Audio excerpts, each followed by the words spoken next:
Hello friends, మరి ఈరోజు కూడా అండి మీ అందరి కోసం ఒక మంచి యూస్ఫుల్ టిప్తో వచ్చేసాను. సో మరి రీసెంట్గా అయితే అండి నేను నిమ్మకాయల తొక్కలతో ఏ విధంగా హోమ్ మేడ్ ఫర్టిలైజర్ చేసుకోవాలని చూపించాను కదండి.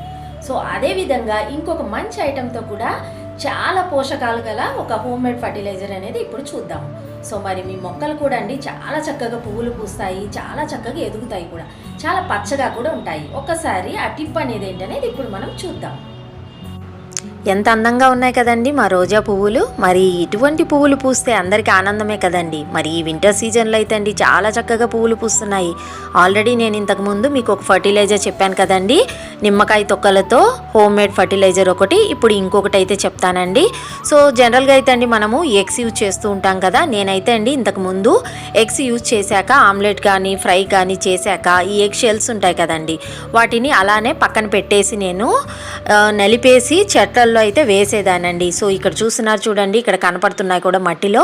కానీ ఏమైందంటే ఈ షెల్స్ అనేది డికంపోజ్ అవ్వకుండా అలానే ఉండిపోతూ ఉండేవి. సో మరి లేటెస్ట్గా అయితే అండి నేను ఈ విధంగా అయితే ట్రై చేస్తున్నాను.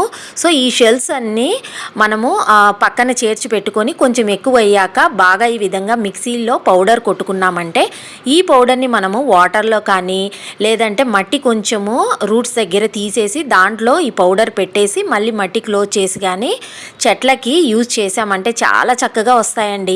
సో ఈ విధంగా ఎగ్షెల్స్ని పౌడర్ రూపంలో వేయడం వలన చక్కగా పోషకాలు అనేది చెట్లకి లభిస్తాయండి. ఈ విధంగా పువ్వులు కూడా చాలా బాగా అయితే పూస్తాయి. ఈ ఐడియా అయితే చాలా బాగుంటుందండి. మీరు కూడా ఒకసారి ట్రై చేసి చూడండి.